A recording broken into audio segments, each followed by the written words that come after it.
শুভেচ্ছা, আমন্ত্রণ দুপুরে বাংলাদেশের আয়োজনে। শুরুতেই জানিয়ে দেব শিরোনামগুলো।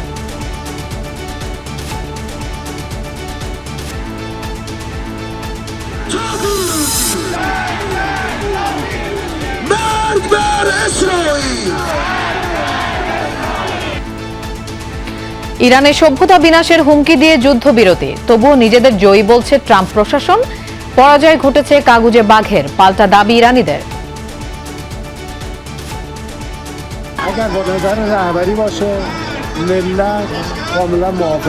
آمریکا خب تو 100 بار تا حالا نشون داده ما 2 بار پای میز مذاکره بودیم وقتی حمله کرده. اینم قطعا برای اینه که بره خودشو ترمیم کنه. 2 সপ্তাহের জন্য পুরো দমে চালু হরমুজ প্রণালী। বিশ্ববাজারে দাম কমছে জ্বালানির, দেশের পাম্পগুলোতে দীর্ঘ অপেক্ষা, রাস্তায় যানজটে ভোগান্তি। হয়তো বা তেল আছে কিন্তু তেল দিচ্ছে না, তেলের সমস্যা। বলতেছে গাড়ির তেলে লেগে গেছে, আসবে, আসলে কখন দেয় নিশ্চয়তা নেই। আক্রান্ত বাড়লেও হাম নিয়ে আতঙ্ক না ছড়ানোর আহ্বান স্বাস্থ্যমন্ত্রীর। আজও 4 জনের মৃত্যু। 2 সপ্তাহ এগিয়ে আনা হলো সারা দেশে টিকাদান কর্মসূচি। বিএনপি সরকারের অধীনে ইসির প্রথম পরীক্ষাকাল। ভোটের জন্য প্রস্তুত বগুড়া 6 ও শেরপুর 3। সংরক্ষিত নারী আসনের তফসিল ঘোষণা। গুরুত্বপূর্ণ অধ্যাদেশ বাতিল সংস্কার প্রক্রিয়া বাধাগ্রস্ত করবে মত আইনজীবীদের। সরকারপন্থীদের দাবি, বিচার বিভাগের স্বাধীনতা নির্ভর করে বিচারকদের উপর। সুপ্রিম কোর্ট সচিবালয়ের অধ্যাদেশ রহিত করানোর জন্য যে বিলটা আনা হচ্ছে, এটা অত্যন্ত দুঃখজনক। যদিও বলা হচ্ছে এটাকে অধিকতর শক্তিশালী করা হবে পরবর্তীতে, এখানে আসলে আমাদের মনে অনেক সন্দেহ জাগছে। সুপ্রিম কোর্টের বিচারক নিয়োগকর্তাদের যেটা করেছে সেটা কিন্তু সংবিধানের সাথে সাংঘর্ষিক ছিল।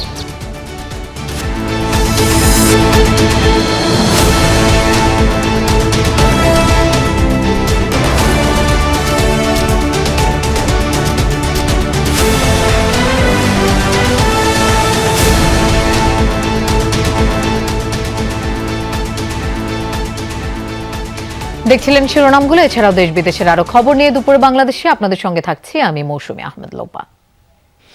2 সপ্তাহের জন্য যুদ্ধবিরতিতে সম্মত হয়েছে যুক্তরাষ্ট্র, ইসরায়েল, ইরান।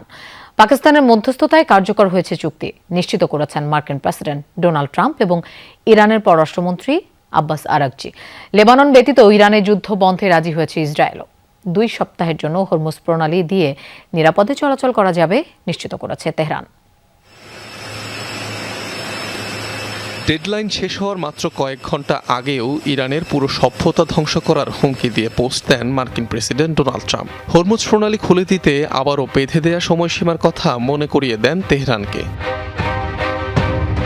শেষ মুহূর্তে চরম নাটকীয়তা। নির্ধারিত সময়সীমার আধ ঘন্টা আগে ইরানে হামলা 2 সপ্তাহের জন্য স্থগিতের ঘোষণা দেন মার্কিন প্রেসিডেন্ট। এর কিছুক্ষণ পরই মধ্যস্থতাকারী পাকিস্তানের প্রধানমন্ত্রী শেহবাজ শরীফের এক্স পোস্টে আসে বড় ঘোষণা। জানান যুদ্ধবিরতিতে সম্মত ওয়াশিংটন, ইরান। ট্রাম্প ঘোষিত সময়সীমার মাত্র 10 মিনিট আগে আসে এই সিদ্ধান্ত, যা নিশ্চিত করেছেন ইরানের পররাষ্ট্রমন্ত্রী আব্বাস আরাকচি নিজেও। হোয়াইট হাউস বলছে যুদ্ধ বন্ধ করতে রাজি হয়েছে ইসরায়েলও। অবশ্য প্রধানমন্ত্রী নেতানিয়াহুর কার্যালয় জানিয়েছে ইরানের বিরুদ্ধে মানলেও লেবাননে যুদ্ধবিরতি মানবে না তেল আবিব। যদিও মধ্যস্থতাকারী পাকিস্তানের প্রধানমন্ত্রীর ঘোষণায় দাবি করা হয় লেবাননও এই যুদ্ধবিরতির আওতাধীন। শর্তানুযায়ী আগামী 2 সপ্তাহের জন্য হরমুজ প্রণালী দিয়ে চলাচল করতে পারবে জাহাজ। ইরানের সশস্ত্র বাহিনীর সাথে সমন্বয়ের ভিত্তিতে নিশ্চিত করা হবে নিরাপদ যাতায়াত। তবে যুদ্ধবিরতি চলাকালে নৌরুটটি দিয়ে যাতায়াতকারী জাহাজ থেকে টোল আদায় করবে ইরান ও ওমান, যা ক্ষতিগ্রস্ত অবকাঠামো পুনর্গঠনে খরচ করবে তেহরান। অনিক রহমান, যমুনা নিউজ। দর্শক, এই বিষয়ে আমরা কথা বলবো। আমাদের সাথে যোগ দিচ্ছেন ভূ রাজনীতি বিশ্লেষক, অবসরপ্রাপ্ত ব্রিগেডিয়ার জেনারেল শামীম কামাল। জনাব শামীম কামাল, আপনাকে স্বাগত জানাচ্ছি দুপুরে বাংলাদেশের আয়োজনে।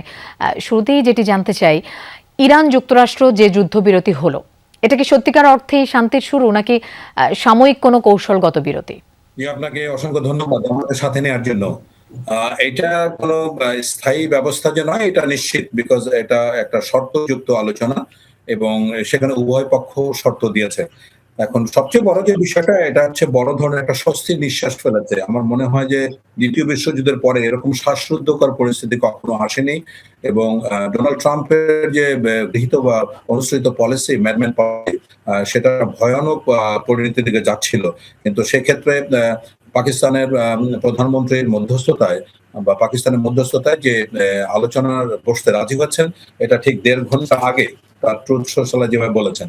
তো এখানে অনেকগুলি ব্যাপার আছে, এবং একটা দীর্ঘদিন ধরে মানে গত যুদ্ধ শুরু হওয়ার পর থেকে ডোনাল্ড ট্রাম্প নিজেও এখান থেকে এক্সিট প্ল্যান করছিলেন।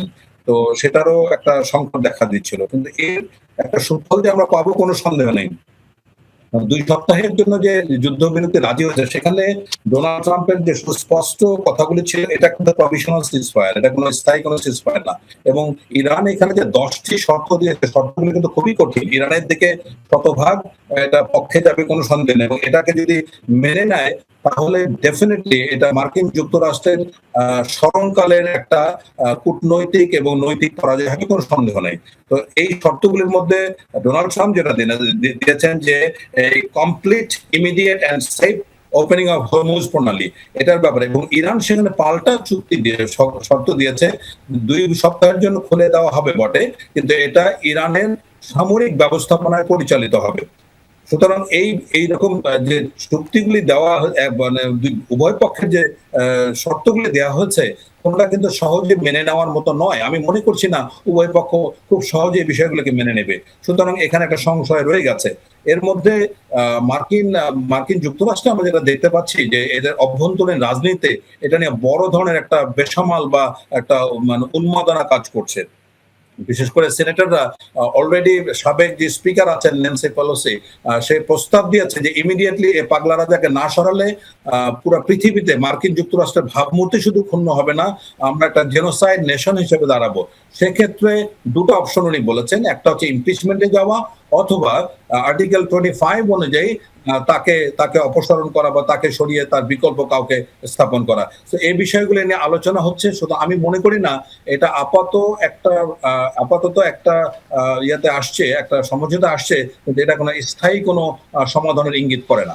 জনাব শামীম কামাল, আপনি যদি মনে করেন এটা স্থায়ী কোনো সমাধান নয়, তাহলে 2 সপ্তাহ পর যদি আবার যুদ্ধ শুরু হয়, সেক্ষেত্রে পরিস্থিতি আসলে কি রকম হতে পারে? না, এটা ধরুন এই জায়গা থেকে যদি কোনো ধরনের এসক্যালেশন হয়, তাহলে সেটা এমন ভয়ানক একটা পরিস্থিতি হবে যেটা পৃথিবীতে 2য় বিশ্বযুদ্ধের পরে সবচেয়ে ভয়ানক ঘটনা ঘটতে যাচ্ছে। আমরা মনে করি যে এইটার একটা অবসান হওয়া উচিত, এবং আমি আশা করছি যে মার্কিনীরা এর মধ্যে একটা ব্যবস্থা গ্রহণ করে ফেলবে। এবং আমার যেটা ধারণা, ইরান যেটা চাচ্ছে, ইরান কিন্তু হরমুজের উপরে তার নিরঙ্কুশ যে ক্ষমতা, সেটা সে দাবি করে বসেছে, এবং গত 47 বছর ইরানের প্রতি যে স্যাংশন ছিল সেগুলি তুলতে বলেছে। তারপরে এখানে তার ইউরেনিয়ামের যে প্রজেক্ট আছে, নিউক্লিয়ার প্রজেক্ট আছে, এটাকে বাধা দেওয়া যাবে না। তারপরে মধ্যপ্রাচ্যে যে মার্কিন যে প্রভাবগুলি, যে রাষ্ট্রগুলিতে তাদের বেজ আছে, সেগুলি প্রত্যাহার কথা বলে। এগুলি কিন্তু অনেক কঠিন সত্য। আমি যেটা মনে করি যে এই যুদ্ধের আশা করছি যে কোনো ভাবে হোক না কেন, মার্কিনীরা একটা ব্যবস্থা বের করবেই। এবং মার্কিন যুক্তরাষ্ট্রের প্রেসিডেন্ট কিন্তু এই যুদ্ধটা ঘোষণা করার ক্ষমতা রাখে না, উনি ওনার সাংবিধানিক ক্ষমতার বাইরে গিয়ে এই যুদ্ধটা পরিচালনা করছেন, এবং এটা কিন্তু তাকে অভিশংসন তাকে ইমপিচ করার জন্য যথেষ্ট কারণ। এই একই পথে হেঁটেছিলেন রিচার্ড নিক্সন, সেই সময়টা উনিও পাগলানিতে অবলম্বন করেছিলেন। এই যুদ্ধটা তো কোনো প্রয়োজন ছিল না। মার্কিনরা সুস্পষ্ট বলেছে, এখন 4 জনের মধ্যে 3 জন মার্কিনী এই যুদ্ধটা বিরোধিতা করছে।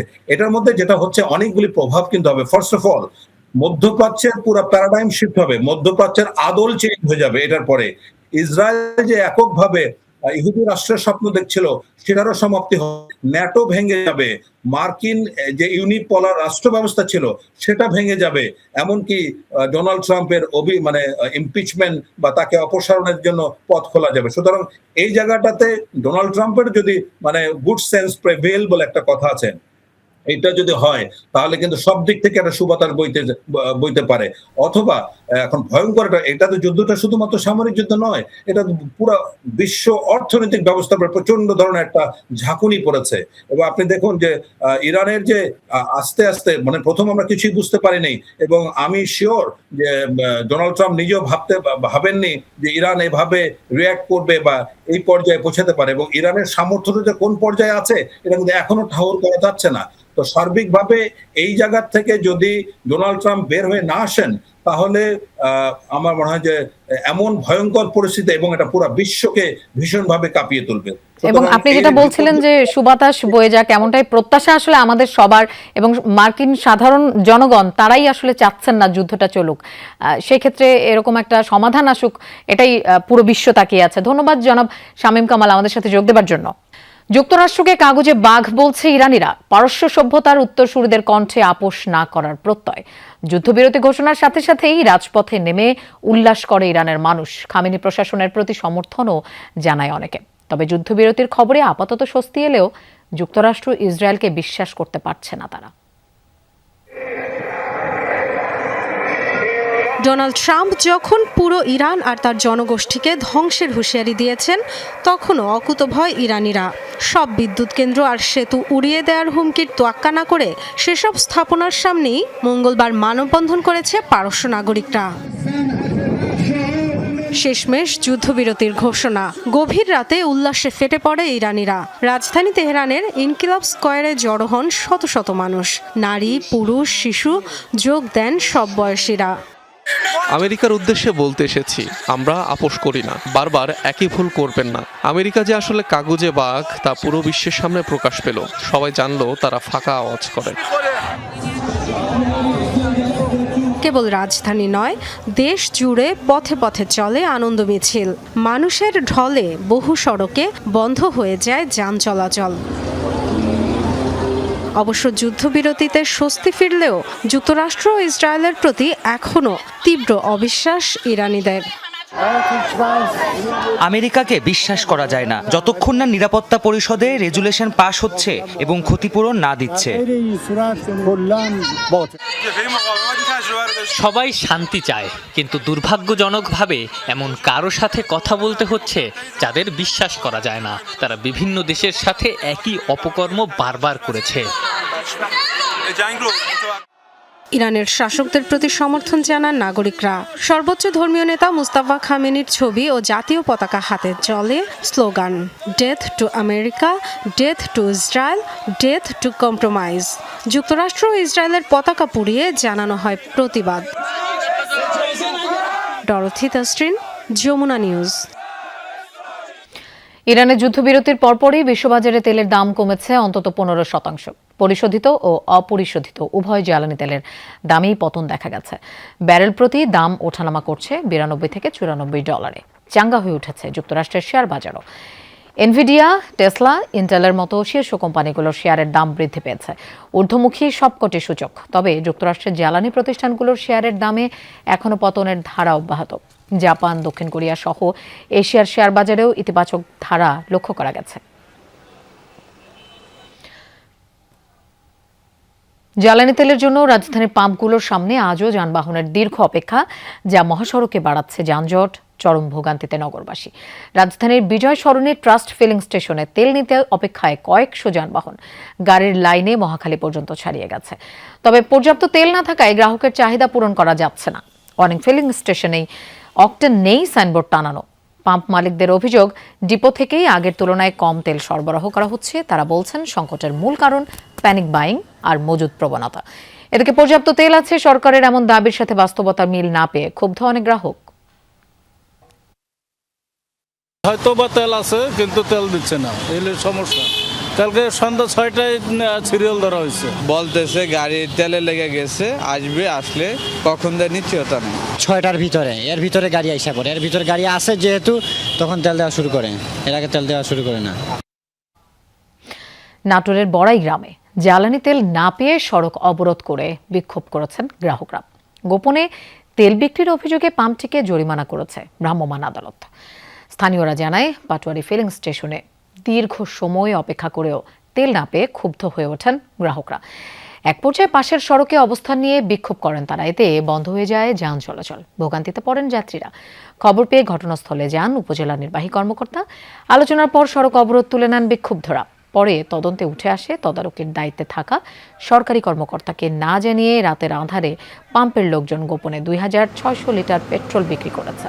এ ঘটনায় পাটোয়ারি ফিলিং স্টেশনকে 50,000 টাকা জরিমানা করে ভ্রাম্যমাণ আদালত। এছাড়া নাটোরের স্টেশন বাজার এলাকায় একটি পাম্পে তেল নেয়াকে কেন্দ্র করে মারামারিতে 2 জন আহত হয়েছেন। তাদের মেশিনটি নষ্ট হয়েছিল গত 6 তারিখে এবং গত রাতে সেটি ঠিক করা হয়েছে, কিন্তু ঠিক করার পরেও তারা আমাদের ট্যাগ অফিসারের কাছে এটি অবহিত করেনি বা আমাদেরকেও জানায়নি। না জানিয়ে তাদের যে তেলের মজুদ ছিল প্রায় 3700 লিটার, সেটি তারা গত রাতে তার মধ্যে থেকে প্রায় 2600 লিটার তেল বিক্রি করেছে, সেটা উপজেলা প্রশাসন এবং ট্যাগ অফিসার কাউকে না জানিয়ে। দেশে হামের প্রকোপ কমার কোনো লক্ষণ নেই। আজও রাজশাহী মেডিকেলে 3 শিশু এবং মহাখালীর সংক্রামক ব্যাধি হাসপাতালে উপসর্গ নিয়ে একজনের মৃত্যু হয়েছে। আক্রান্ত হয়ে ভর্তি সংখ্যা 11 জন। স্বাস্থ্য অধিদপ্তরের সবশেষ তথ্য অনুযায়ী গেল 23 দিনে হাম এবং রোগটির উপসর্গ নিয়ে 149 জনের মৃত্যু হয়েছে। প্রতিদিনই সংক্রমণ ও মৃত্যুর সংখ্যা বাড়তে থাকায় জনস্বাস্থ্য নিয়ে গুরুতর উদ্বেগ তৈরি হয়েছে। হাম উপসর্গ নিয়ে মহাখালীর সংক্রামক ব্যাধি হাসপাতালে প্রতিদিন ভর্তি হচ্ছে 1/2 শিশু। রোগীদের জায়গা দিতে হিমশিম খাচ্ছে কর্তৃপক্ষ। তীব্র জ্বর, শরীরে র্যাশ, চুলকানি, সর্দি, কাশি, ডায়রিয়া, শ্বাস প্রশ্বাসের জটিলতায় ভুগছে রোগীরা। কেউ কেউ আক্রান্ত হচ্ছে নিউমোনিয়া ও ডায়রিয়ায়। শিশুদের দেয়া হচ্ছে নেবুলাইজার। রোববার থেকে ঝুঁকিপূর্ণ 18 জেলার 30 উপজেলায় হামের বিশেষ টিকাদান কর্মসূচি চলছে। 3 দিনে 2,28,415 শিশু পেয়েছে ভ্যাকসিন, যা লক্ষ্যমাত্রার 19%। নিউমোনিয়া হয়েছে, হাম হয়েছে, তারপরে অনেক সমস্যা, রক্ত ইনফেকশন। ডাক্তার বলছে ওষুধ লিখে দিয়ে গেছে, এখন যে ওষুধ আছে এগুলো চালাই যাইতেছে, আস্তে ধীরে ঠিক হয়ে যাবে বলছে। আজকে 3 দিন হয়েছে আমরা ভর্তি হয়েছি, এখনো বাবুর কোনো কিছু বুঝি না। ডাক্তারকে বলছে, ডাক্তার বলছে এগুলা চিকিৎসা করতে অনেক দিন লাগবে। হাম নিয়ে অযথা আতঙ্ক ছড়াবেন না। দেশে রোগটি প্রতিরোধে ভ্যাকসিনের পর্যাপ্ত মজুদ রয়েছে। 20 এপ্রিল থেকে দেশ জুড়ে টিকাদান শুরু হবে। সংসদে এমনটাই জানিয়েছেন স্বাস্থ্যমন্ত্রী সরদার মোহাম্মদ সাখাওয়াত হোসেন।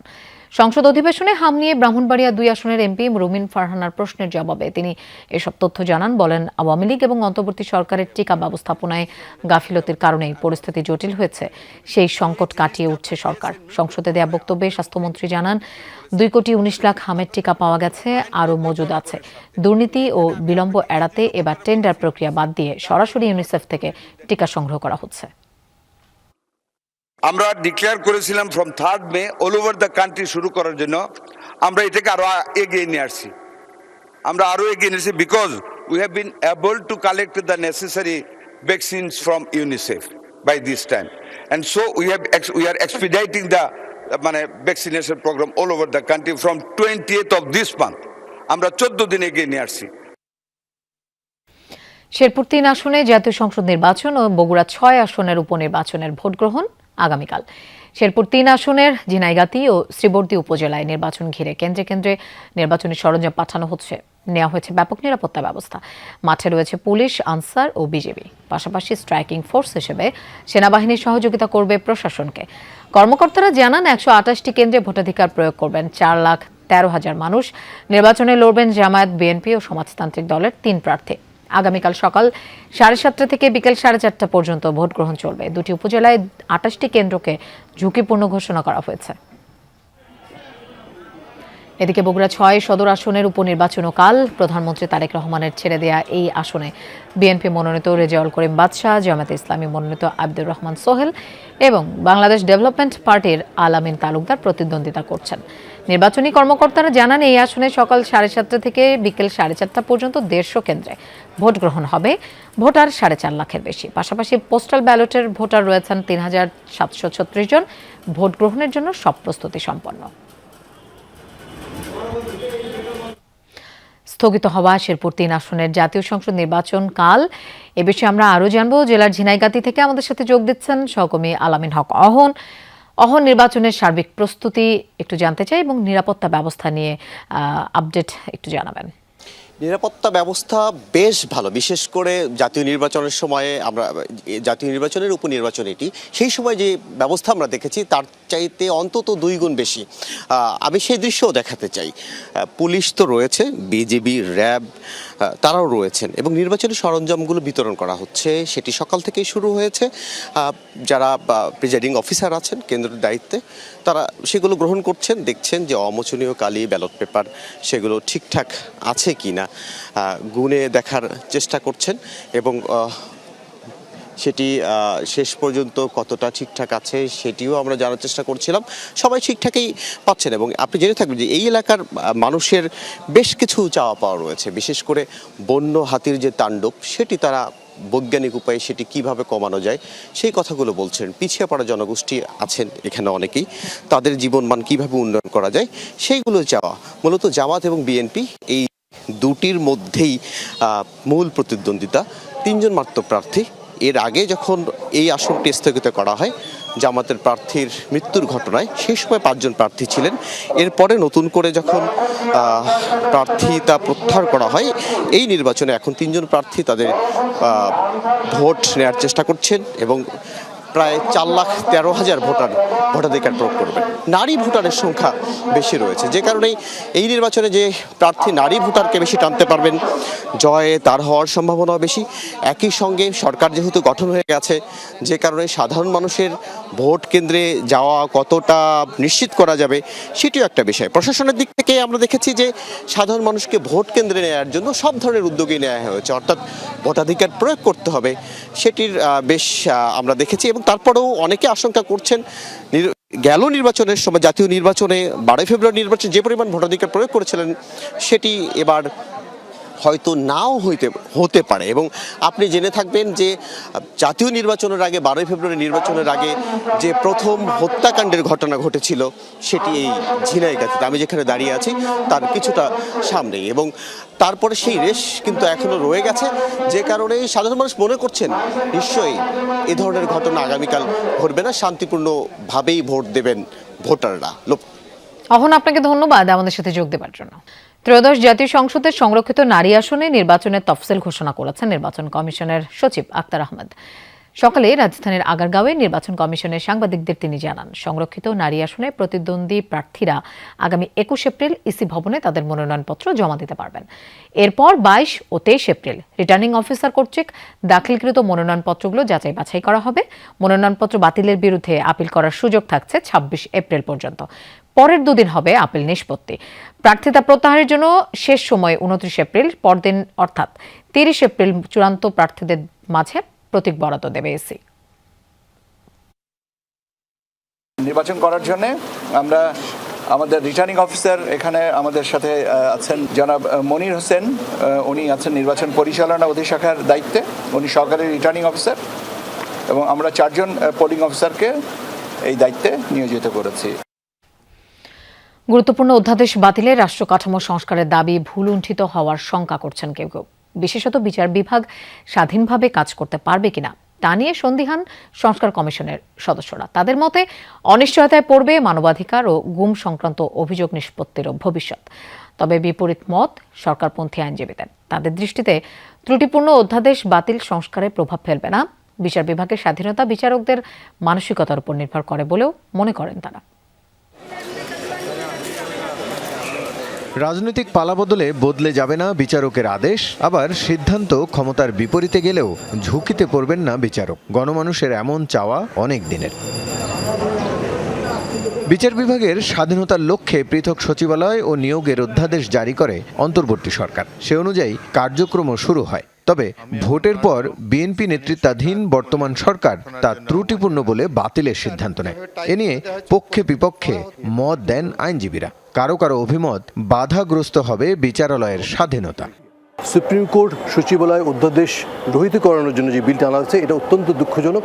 যদিও বলা হচ্ছে এটাকে অধিকতর শক্তিশালী করা হবে পরবর্তীতে, এখানে আসলে আমাদের মনে অনেক সন্দেহ জাগছে যে এটা আদৌ করা হবে কিনা। কারণ ওনারা যদি চাইতেন তাহলে এই সচিবালয় যেভাবে আছে প্রতিষ্ঠিত হয়েছে, এখানে জনবল আছে, কাজ করছে, এটাকে ওনারা রিটেইন করতে পারতেন। সুপ্রিম কোর্টের বিচারক নিয়োগকর্তাদের যেটা করেছে সেটা কিন্তু সংবিধানের সাথে সাংঘর্ষিক ছিল। আপনি যোগ্যতার ক্ষেত্রে একটা অতিরিক্ত 45 বছর বয়সের একটা বার দিয়ে দেওয়া হয়েছে, এটা কিন্তু আমাদের সংবিধানে নাই। বিচার নিয়োগকর্তাদের যেটা, সেটার মাধ্যমে ইতিমধ্যে বিচারক নিয়োগ হয়েছে, সেই জায়গাটাও আপনারা দেখেছেন, এবং সেখানে কতটুকু স্বাধীনভাবে নিয়োগ হয়েছে সেই কথা আমি এখানে আর নাই বললাম, সেটা আপনারা দেখেছেন। আসলে মানসিকতাটা হচ্ছে মূল। এছাড়াও স্থানীয় সরকার নিয়ন্ত্রণ, গুম কমিশন, মানবাধিকার কমিশন সহ 133টি অধ্যাদেশ জারি করেছিল অন্তর্বর্তী সরকার। বর্তমান সরকারের বিশেষ কমিটি 98টি অধ্যাদেশ হুবহু পাশের সুপারিশ করলেও 20টিতে আপত্তি জানায়, যার মধ্যে 4টি বাতিলের সুপারিশ করে। সংসদে এরই মধ্যে রোহিতকরণ বিলও তোলা হয়েছে। আইনজীবীরা বলছেন, গুরুত্বপূর্ণ অধ্যাদেশ বাতিল ও সংশোধনে সংস্কার প্রক্রিয়া বাধাগ্রস্ত হবে। স্বাধীন কমিশন হিসেবে যদি আমরা চাই যে মানবাধিকার কমিশন কাজ করবে, তাহলে তো মন্ত্রণালয়ের অধীনে আসার কোনো সুযোগই নেই, এবং এখানে প্যারালাল গভর্নমেন্ট হওয়ার কোনো সুযোগ নেই। এটা চাচ্ছি আমরা একটা চেক অ্যান্ড ব্যালেন্স হবে। 70% ভোটার ওনারা জুলাই সনদ বাস্তবায়নের পক্ষে রায় দিয়েছে। ওনারা জুলাই সনদ বাস্তবায়ন যে আদেশ, সেই আদেশের পক্ষে রায় দিয়েছে।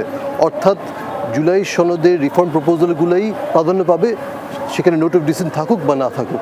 নির্বাচিত সরকারের জন্য দায়িত্ববোধটা আরও বেশি, কারণ এরা জনগণের নির্বাচিত সরকার। সুতরাং ওই জায়গায় যে অসামঞ্জস্যপূর্ণতা আছে বা বাস্তবমুখী হওয়ার ক্ষেত্রে যে সমস্যাগুলো আছে, সেইগুলো সমাধান করে আরও কিভাবে শক্তিশালী করা যায় বলা হয়, যদিও এটা মিসলিড করা হচ্ছে বা মিসকোট করা হচ্ছে যে 20টা বাতিল করা হয়েছে। তবে দুই আইনজীবী মনে করেন, কেবল আইনি কাঠামোতে নয়, দরকার এর বাস্তবায়ন। সেজন্য আইন প্রণেতাদের সদিচ্ছা সবচেয়ে বেশি গুরুত্বপূর্ণ।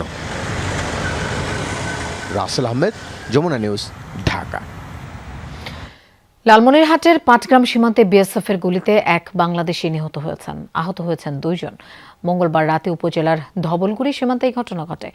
স্থানীয়রা জানান, গতরাতে কয়েকজন সীমান্ত এলাকায় যায়, এ সময় তাদের লক্ষ্য করে গুলি ছোড়ে বিএসএফের 156 ব্যাটালিয়নের 7 গ্রাম ক্যাম্পের টহল দল।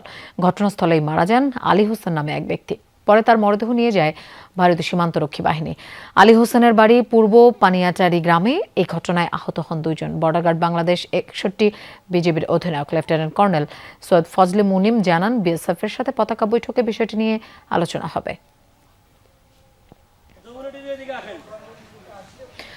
মুন্সিগঞ্জের গজরিয়ায় মাংস বিক্রির উদ্দেশ্যে জবাই করা 13টি ঘোড়া জব্দ করা হয়েছে, তবে জড়িতদের কাউকে আটক করা যায়নি। সকালে আনারপুরা গ্রামে চালানো হয় অভিযান। স্থানীয়রা জানান, এলাকার পরিত্যক্ত একটি ঘরে দীর্ঘদিন ধরে অসুস্থ ঘোড়া জবাই করে সেই মাংস বিভিন্ন হোটেলে সরবরাহ করা হচ্ছে, এমন খবরে সেখানে যায় তারা। লোকজনের উপস্থিতি টের পেয়ে পালায় জড়িতরা। ঘরের ভেতর পাওয়া যায় জবাই করা 13টি ঘোড়া, জীবিত অবস্থায় মেলে একটি ঘোড়া। এলাকাবাসী আরও জানায়, হোটেলগুলোতে গরুর মাংস বলে এসব মাংস বিক্রি করা হয়। প্রতি রবি ও বুধবার গভীর রাতে পরিত্যক্ত ঘরটিতে ঘোড়া জবাই করে মাংস প্রস্তুত করা হতো। কেউ যেন বুঝতে না পারে সেজন্য চামড়া, হাড় ও নাড়িভুড়ি গর্ত করে পুঁতে ফেলত চক্রটি। পুলিশ ও স্থানীয় প্রশাসন জানিয়েছে, এ বিষয়ে আইনি ব্যবস্থা নেওয়ার প্রক্রিয়া চলছে। প্রধানমন্ত্রী তারেক রহমানের সঙ্গে সৌজন্য সাক্ষাৎ করেছেন বিমান বাহিনী প্রধান air chief marshal Hasan Mahmud Khan. সকালে জাতীয় সংসদ সচিবালয়ে প্রধানমন্ত্রীর কার্যালয়ে এই সাক্ষাৎ অনুষ্ঠিত হয়। এ সময় দেশের আকাশ সুরক্ষা, বিমান বাহিনীর আধুনিকায়ন সহ নানা বিষয়ে আলোচনা করেন দুজন। প্রধানমন্ত্রী তারেক রহমান দেশের আকাশ নিরাপদ রাখায় বিমান বাহিনীর ভূমিকার প্রশংসা করেন। বিমান বাহিনীর জন্য যা কিছু প্রয়োজন সরকারের পক্ষ থেকে তার সবকিছুই করার বিষয়ে নিজের অবস্থান জানান প্রধানমন্ত্রী তারেক রহমান।